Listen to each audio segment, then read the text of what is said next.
Hello and welcome to the Sentient Media Podcast. This is our first podcast of 2022, and we're sharing this time with a wonderful guest, Cathy Stevens, the founder of Catskill Sanctuary. So for our new listeners, this is a podcast where we meet people who are doing things and creating environments that are changing the way we think about and interact with the world around us. And I honestly cannot think of a more wonderful guest to kick off the new year with. Cathy co-founded Catskill Animal Sanctuary in 2001, where she brings together her love of animals and her belief in the transformative power of education. She's also the author of Where the Blind Horse Sings and Animal Camp. So hi, Cathy, welcome, and thank you so much for joining us today. Hey, Anna, I'm so excited to be here as your first guest in 2022 on this frigid day.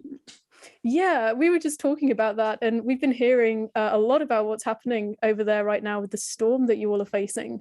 How has it been going? You know, this last storm missed us by about a meter, not very much. All around us, people were slammed 20 inches, 24 inches. Parts of central Massachusetts got 30 inches. It really missed us. Our struggle this year has been the bitter cold. We've been we've had a good 10 nights when it's gotten into the negative numbers. And how did that? We just looked it up. How does it translate? Oh, I said right now it's 1 Fahrenheit, and you checked and it was minus 17. So it's been minus 20 Celsius, minus 22 Celsius, way in the negative numbers. And that's when you've got to make sure that the animals don't develop frostbite, that they, needs lots and lots of extra care for the animals when it gets that cold, not to mention the poor people who are taking care of these hundreds of animals. Yeah, right. So what kind of things do you have to do to protect the animals in this kind of coldness? It depends on the species. Our chicken barn has radiant heat. So we turn it on so that it keeps that barn comfortable through the floors. We use for other buildings, the pigs have heat that's on timers. We can turn it on to come on at the coldest part of the night. For the other animals, they are hardier. The sheep are comfortable in this weather. And the cows and horses, we just offer lots and lots of deep bedding. If they're old, we blanket them. If they live outside with a barn that they can access whenever they want, come and go as they choose, we blanket them. So it really is different depending on the species. So obviously, we've just spoken a little bit about you have a variety of animals that you're looking after right now. And I understand you started the sanctuary in 2001. Could you tell us, for people who don't know, who aren't familiar with you and what you've been doing, tell us just the top level, what it is that you're doing and why you started this sanctuary? Sure. So Catskill Animal Sanctuary, which is in New York, about 2 hours north of Manhattan, is a farm sanctuary for 10 species of farmed animals, from chickens to cows.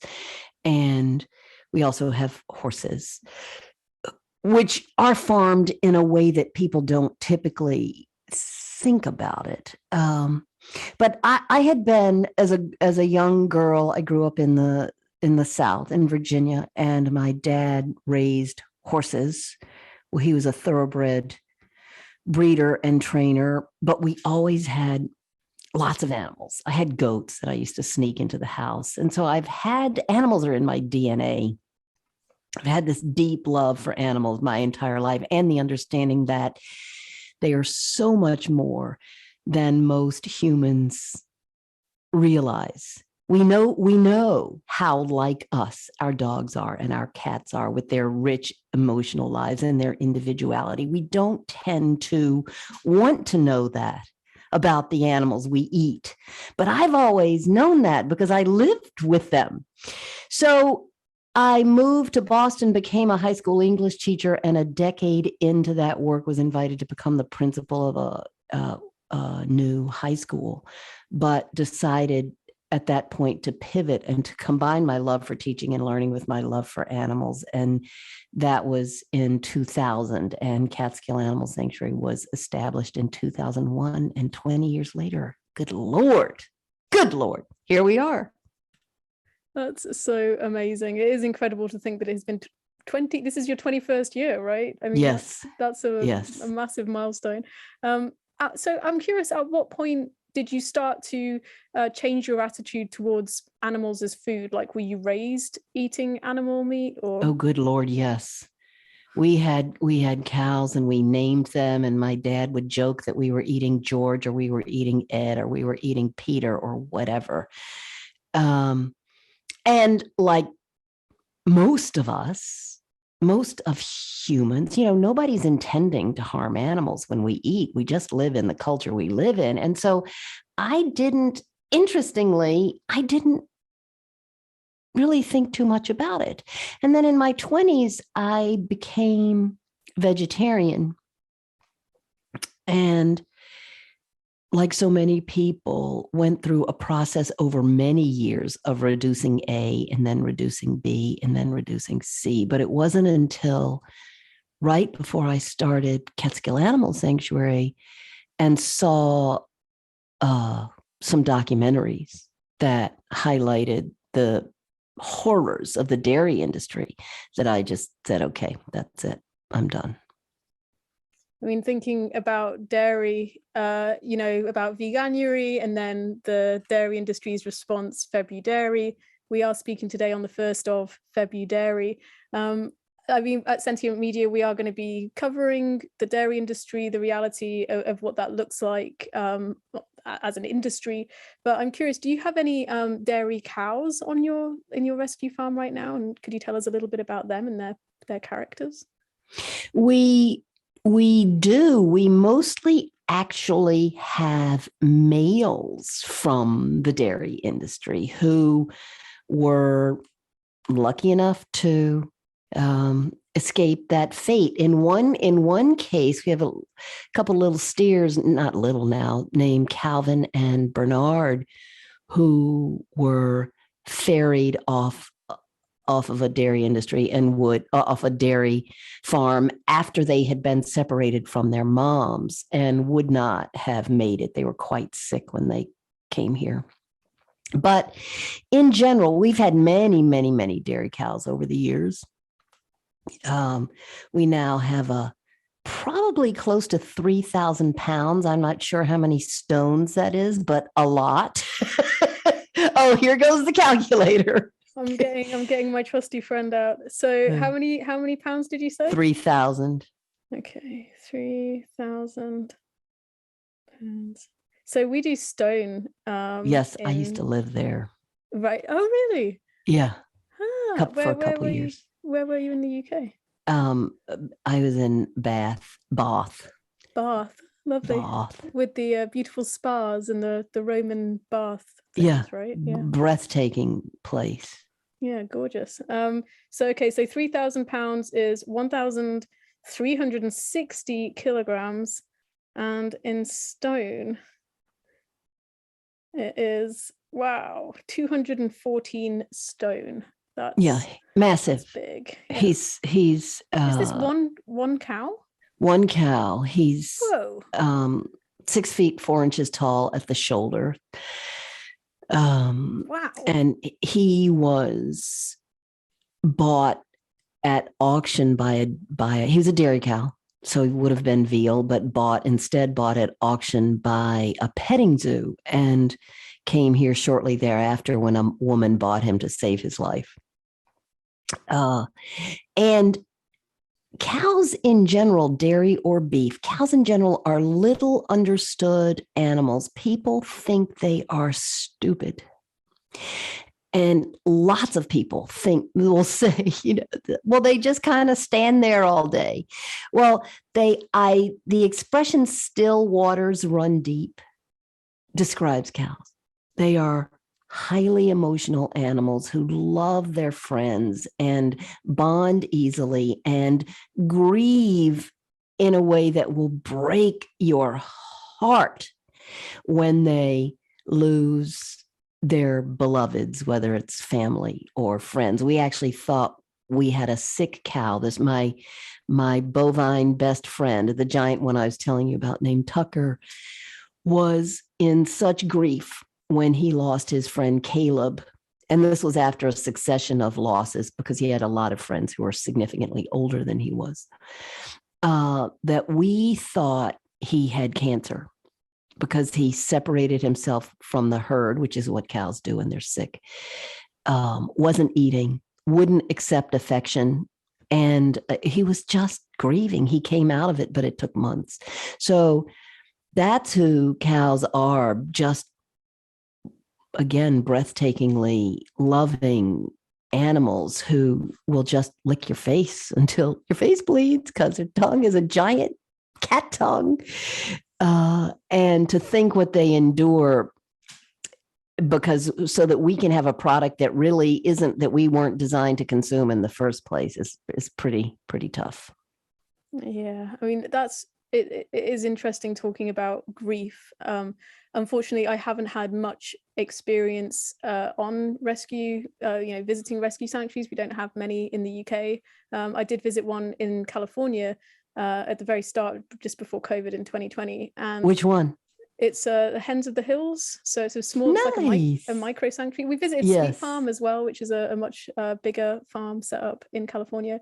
But at the Hens of the Hills, this little micro sanctuary, she's just rescued, hens and that have been, backyard breeders or broiler or, all of the usual suspects. And the way that the woman who looks after them, Deirdre, was talking about them experiencing grief, and when one of the hens passed away, and she brought the body of the hen in for everybody to see, and they the way that they acknowledged and understood and interacted with their friend's body is so human-like. And it's really, it's quite troubling to think about when you think about farmed animals, when their lives are surrounded by this trauma and this death constantly, and then they have to watch each other go to the slaughter. So yeah, it's something that I think we don't talk about very often, how much it hurts these farmed animals in the factory farm and slaughterhouse conditions. And we have a phrase that has sort of become our tagline, which is that in the ways that truly matter, we're all the same. And it's just, I know this for a fact, it's not my opinion. I've lived among these animals for 20 years, and there's not an emotion that you can name that we experience that they don't. They don't, because they don't have the capacity to speak language that we understand. Certainly they have language, then it's easier for us to look at them. And it's also convenient, because if we faced who they were, then we'd probably be a vegan world. If we truly let in the fact that they are every bit as loving, as emotional, as individual, as quirky, and the fact that they want their lives as much as we want ours, if all of that, every bit as much as our children, then it'd be a different world. Mm-hmm. I mean, yeah, you're saying, you have animals in your DNA, you've grown up, experiencing and being a part of different animals, non-human animals' lives since you were a child. But over the last 20 years, getting into your 21 years of running Catskill, like, what have you noticed any changes as you're actively educating and bringing in people to experience massive lives? Yeah, it's what's your observation? It's a different world. Well, 20 years ago, people didn't know how to pronounce vegan, and they didn't know what it meant, and they would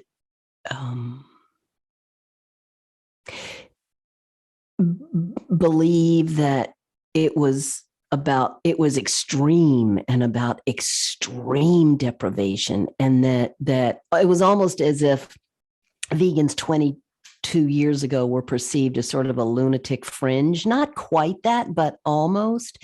And when you went into the store, you could find soy milk, but that's about it. So now, not only has the market changed, as you well know.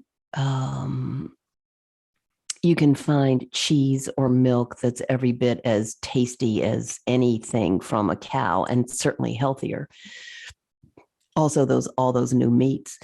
But we don't get the visitor. We have thousands of visitors every year from all over the country, and some internationally as well, although COVID has inhibited that. But we no longer get the visitor who says, that's a nice side of bacon, right? When they look at the pigs. We used to get one of those every day, just the snide visitor who was uncomfortable and had to make the dumb joke.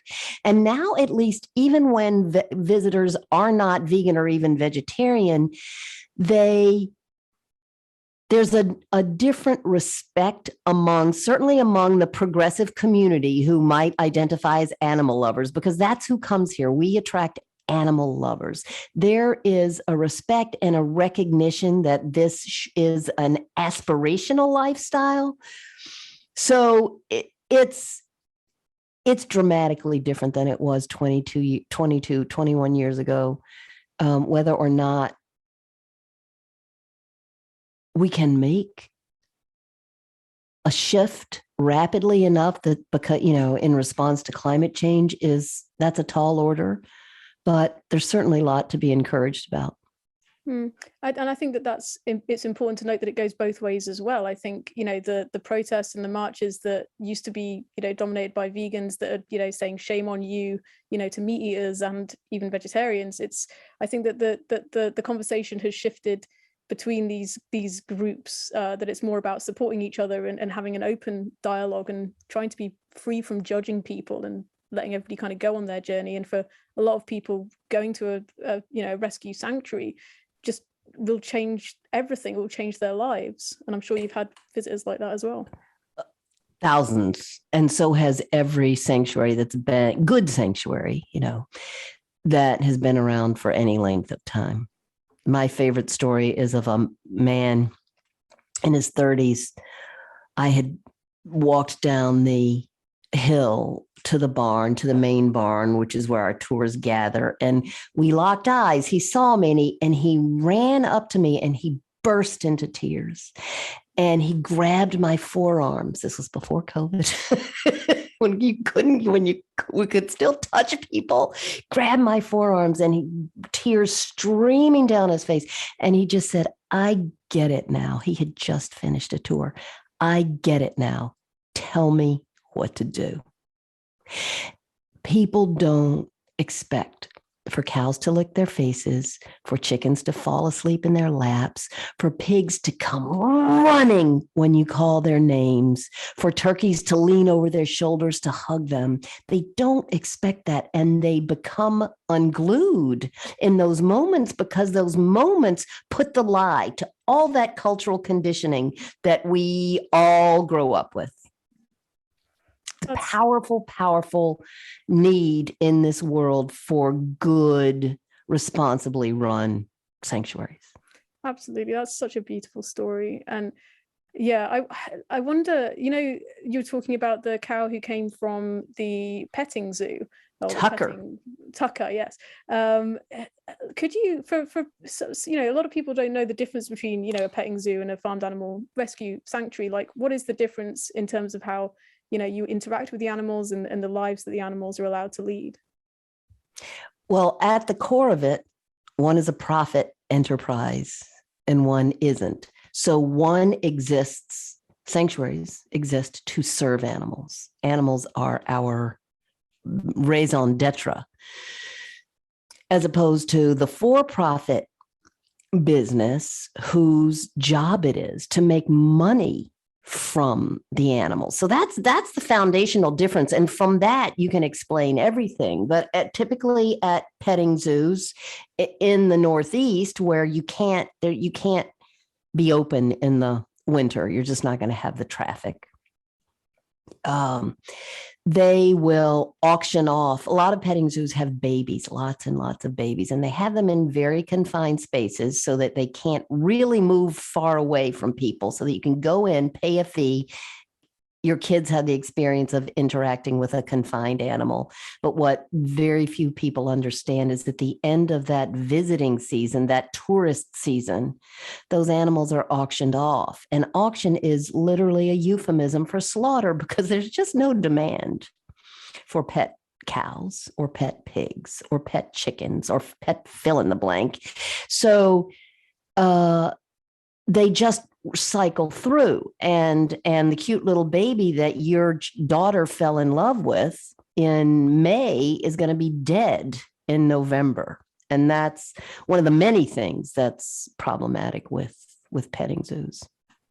Yeah, it's a completely different experience. That when I think when you're in a space in a farmed animal rescue sanctuary, and you're there, and some animals might come up to you, some just want to be left alone, and you can let them be, and it's such a different it's a very rewarding and wonderful experience. And I feel the atmosphere, I mean, like I say, I have very limited experience, but the atmosphere that I've noticed in my experience has just been one of like calm and peace, amongst obviously a lot of busyness.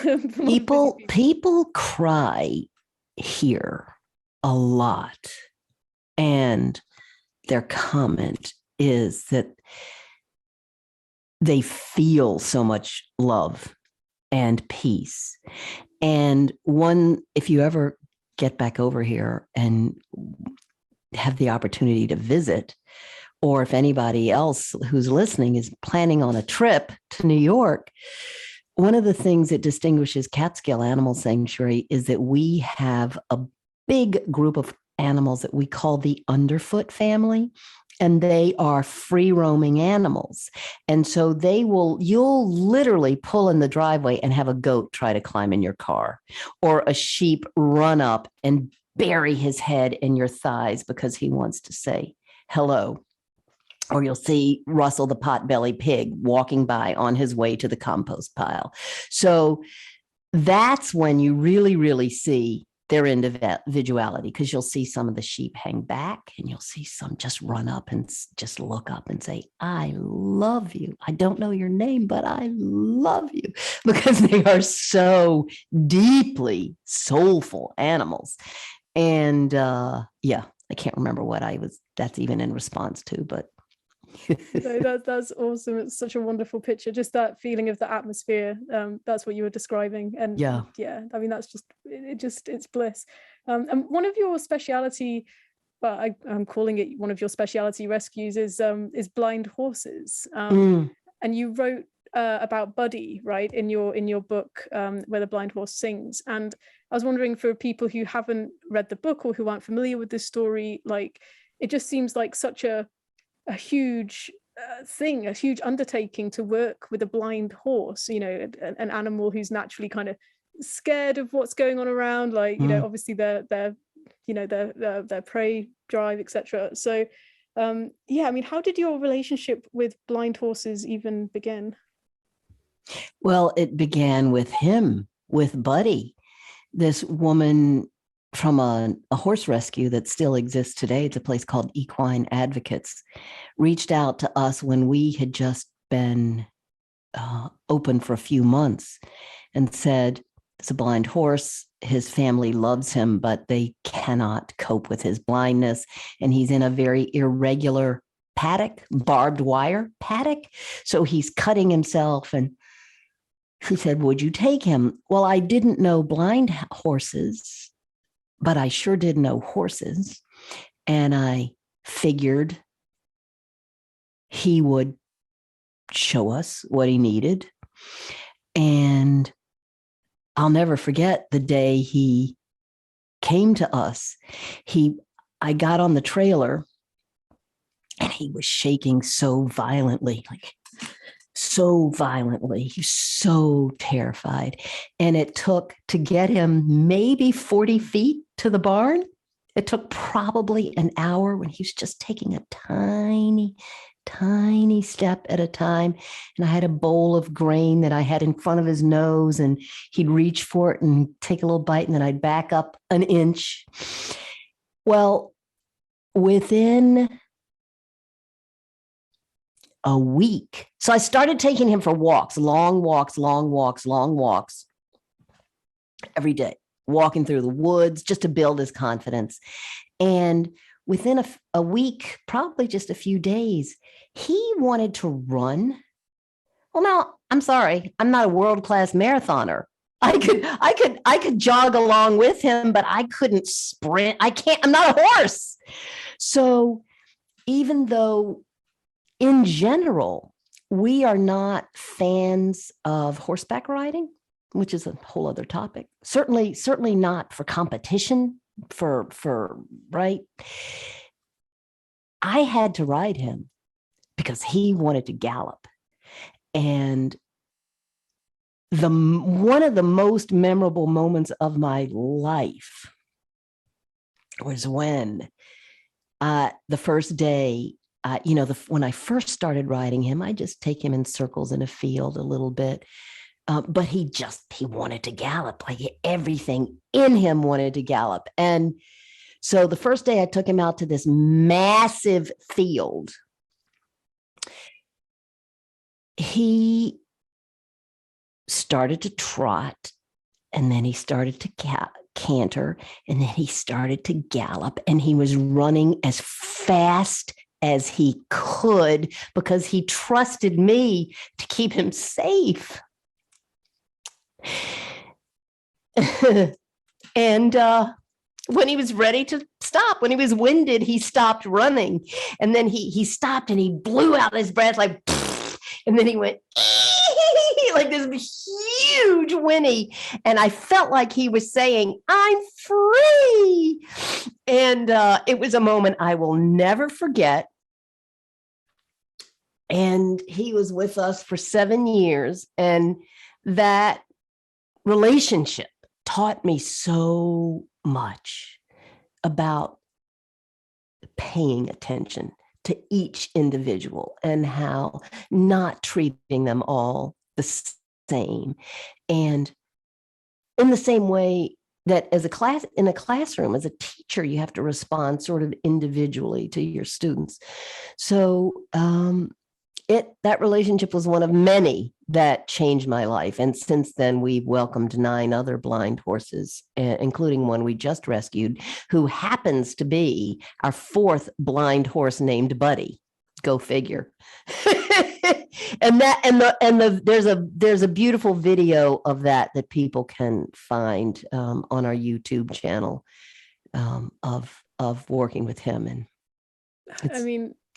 it's such a beautiful story. And horses, like, I've always been obsessed with horses since being a child. So this story just speaks so much to me. That time where the horse genuinely wants to be ridden, and you have to listen to them and take them and help them, and they're helping you. I wouldn't say he wanted to be ridden. He wanted to run. He wanted to gallop. And that was the only way for me to allow him to do that, because blind horses don't run. They don't run for obvious reasons. If they are startled, they'll spin in circles, but they won't, which is true actually, because we've had so many blind animals, ducks, chickens, cows. That's a stress response, right? Because when they have something frightens them and they have this energy that needs to be released, and they can't just sprint because they don't know where the fence or the next tree is, that's the way to keeping them safe and releasing that stress. It's just incredible, the patience. Like, I did watch the YouTube videos with the latest Buddy, the white horse, right? And it's just incredible. Like, you're there, saying stop, and then patting the ground, and then he knows, oh, this is water, or this is a ramp, or whatever. It's absolutely incredible to see. Like, do the horses pick it up, like you said, within a week with Buddy in the book? But do they pick things up really quickly? Well, all animals have the capacity to learn. I've been astonished at how quickly chickens learn their names, for example. But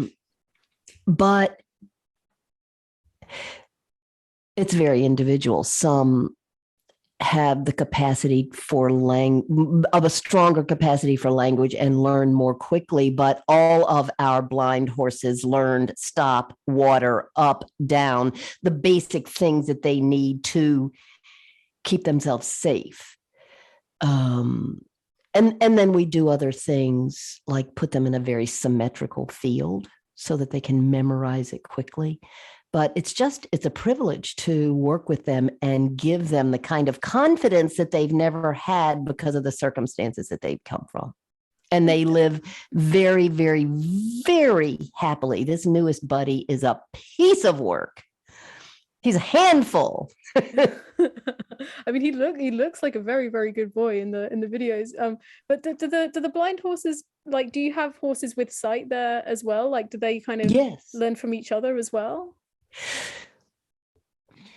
We've done it differently depending on who we've got here. And right now we have 1, 2, 3, 4 herds of horses into which it would be tough to introduce a blind horse.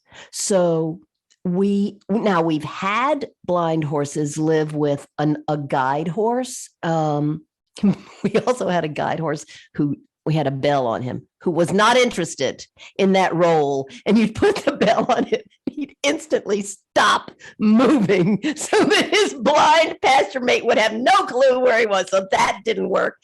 But this buddy 4, who is 31, and which means he'll be 32 very quite soon, because generally horses are born in the spring, lives with buddy 3, who we can't believe is still not going strong, but he's going to be 36 years old this year. So That's incredible. They live in stalls next to each other with a big window cut out so that they can hang out together at night. And I'll often go down there at night and one of them is nuzzling the other one, and then they're turned out during the day together. That's just incredible. Like it's just such a wonderful, it really touched me watching those videos and hearing you talk about it. It's so magical. But you're talking about, the guide horse you didn't want to be a guide horse, with the bell. Like, one of the things I have noticed, at least online, in a lot of farmed animal sanctuaries where animals of different species are allowed to be together and roam together, they often form like little cross-species relationships, like a sheep who, just stays with the cows and doesn't look at other sheep. Do you have any kind of cross-species friendships that you yeah, we had an amazing friendship between so many, but one of the most powerful ones was between a pig, Jasmine, and a rooster named Travis. And we just lost Travis after a long, long, long, long life, but they loved each other. And go figure, what was it about? Why does a dog choose a particular family member as his very, very, very best friend, even though he loves everybody in the family? I don't know, but yes, we've had many of those: a cow and a turkey, a pig and a chicken, sheep and goats. Just, yeah. And when you have so many who are allowed to roam free, then they get to make so many choices about how they spend their day. And it's wonderful to watch what those choices are, even though in the case of goats, those choices are always to get in trouble. So obviously we have like this beautiful story, lots and lots of beautiful stories about individuals living their lives and getting to make these choices at Catskill.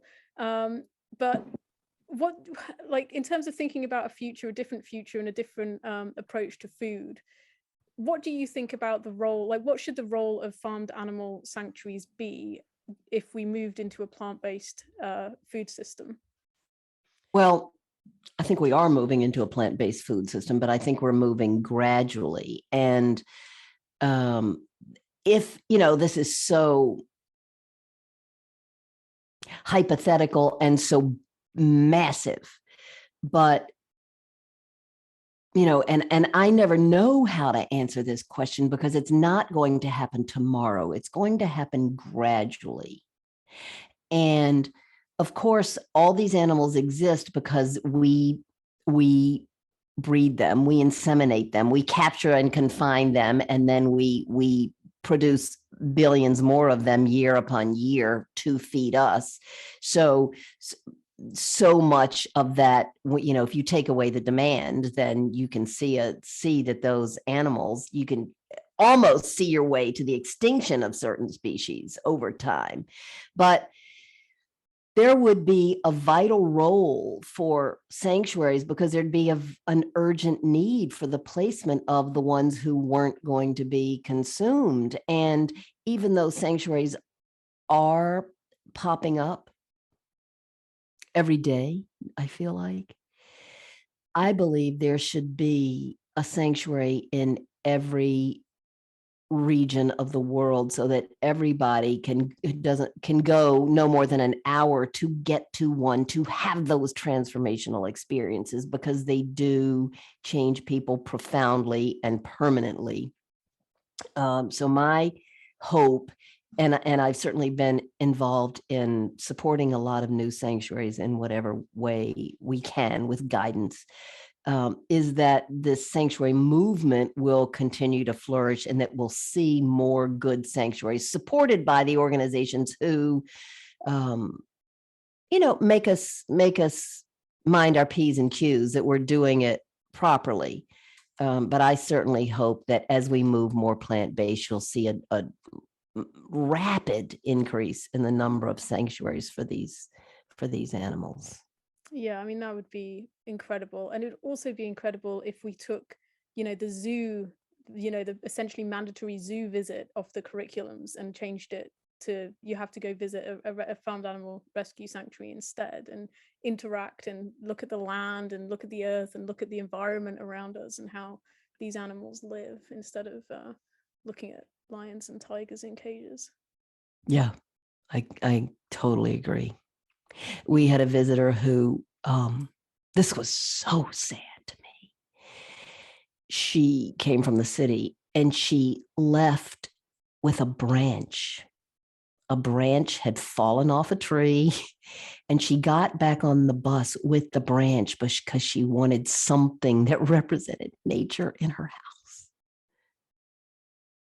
I mean, yeah, that's like where I am right now. There is so much brick and tarmac, and there's tiny little bits of grass, and there's one tiny bit of grass at the end of all of these rows of houses, and they're about to knock it down and build more houses on this one little bit of grass that we have, and it's terrifying. And I definitely feel, what this woman felt. And in parts of London and places, there are kids that literally never get to see anything apart from concrete and high rises. Yeah, and the earth is not getting bigger, people. The earth doesn't have the capacity to grow bigger to accommodate more of us. Exactly, or accommodate all of the animals that we need to grow to feed us, and all of the feed for the animals. It's madness. I was wondering, well, I have a couple more questions for you if we have time, but you have a really a wonderfully realistic but also hopeful take on like behavioral change. And I've heard you talk about, yes, we are seeing an increase in people moving plant-based, we are seeing an increase in people adopting a vegan lifestyle, but we are also seeing an increase in meat consumption and dairy consumption and production when we look at the global picture. I wonder if you want to tell us a little bit about your take on the best steps towards creating a bigger scale behavioral change. I think whole scale change, as the window, as we see climate get worse year after year after year in measurable ways, right? Whether it's fires or crazy winter weather or floods or drought or, fill in the blank. then more and more of us are waking up. And all I think, Anna, is that it is incumbent upon, if each of us has the gift of being of a human body. We were lucky to have been born human. And if we are further lucky to be able-bodied and in most parts of the world white and lucky enough to be educated and on and on and on, to have come from a family that loved us, and I would wager that a lot of your listeners fall into some of those categories, then we are among the luckiest alive. And it is incumbent upon each of us at this critical time in the history of the earth to say there will not be a planet, a livable planet for living beings in 50 years, unless we radically change our behavior. And the thing that must change is our consumption of animal products, for reasons that I'm sure your audience is aware. And so then to reflect back on oneself and say, what can I do? Because this movement we're running out of time, and this movement needs the best of all of us. And there is something that everyone can offer, whether it's on a volunteer basis. Look at your skills, and you can find a niche that will put those skills to work. And so, am I excited about innovation in the plant-based space? Yes. Am I excited about the big funding that is coming into the plant-based space? Yes. Am I excited about this change I'm seeing in the grocery stores? Even in institutions, I'm seeing, the big organizations like in the United States, Humane Society for the United States, they are in the institutions working with the chefs to make our hospitals, our prisons, our schools more vegan friendly. There are wonderful initiatives like Veganuary. So, and I had Matthew, he was wonderful, had him on my podcast recently. So there are wonderful initiatives at the institutional level, but that does not let the individual off the hook. So that's my answer to your question. I mean, that's a really great answer, and I completely agree with you. It's the same as this idea of, like, we need to create change, for the animals who are currently in factory farms, to help them, have a little bit more of a pleasant existence while they're in there. But we also need to incite this institutional change where we shift away from that as a way of looking at food. That's right. And the challenge is so massive that the idea that there is a single solution is ridiculous, and that those incremental changes don't matter to those particular animals, while the rest of us are working toward a different world. Of course they matter. Absolutely. And I think that, like, our role at Sentient Media is to, shine a light on what people are doing, like you, and what people are doing in the meat and dairy industry behind closed doors. And then obviously people like you need to be there to rescue these animals and give them this life and this wonderful experience. But on, like, to close things off, I'm wondering about you and you do so much, and it takes a lot out of anybody who is around this many animals who require obviously a lot of attention, like physical, raising money, like being present, showing up every day, and being there for the human animals and the non-human animals. Like, what do you do to unwind and to reset, or does being with the animals kind of energize you? Being with the animals energizes me. That is not the bulk of my work, right? The bulk of my work is to set the vision, to write, to speak, to keep the money coming in. We've got an extraordinary team of people. I pitch in when we're shorthanded. I pitch in. I go down and see my 4-legged children and love all over them. But the heavy lifting the animal care team does it. And then behind the scenes, we've got all the others who keep the whole piece moving, the communications people and the development people and the wonderful programs people. But, I come from a hard-working dad, and hard work is also in my DNA. But yes, I do unwind and I do recharge, and nature is my church. So I'm outside absolutely as much as possible. Long hikes, long walks with the dogs, long bike rides. I read, I write. I love to cook. My partner David and I love to cook and entertain, which is more challenging with COVID. But I have a great life, I have to say. Sounds amazing, and I cannot wait to come and visit you. I will be trying to get into the States this year at some point. Really? Yes, and when I do, when, not if, I shall come to you and experience all of these wonderful animals. Oh, please do. It would be my absolute joy to introduce them. And I hope that everybody who's already close to you geographically can pop up and see you and visit the animals.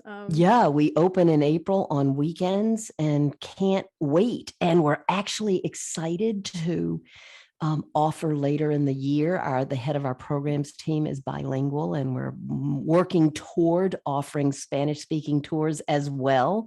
So it's going to be a great year here. That's so wonderful to hear. It's so inspiring and touching to listen to you. Like a lot of myself and my team and a lot of people I know who advocate for animals don't get the time to spend with them. You're doing a lot of online kind of type of activism, and it's wonderful to speak to somebody like you and hear your stories. And this is why we're all doing what we're doing, to build these better lives for these wonderful and individuals. you need to recharge by making sure you sit down in the dirt with these wonderful friends. I can't think of anything better. We will see you in 2022, Anna.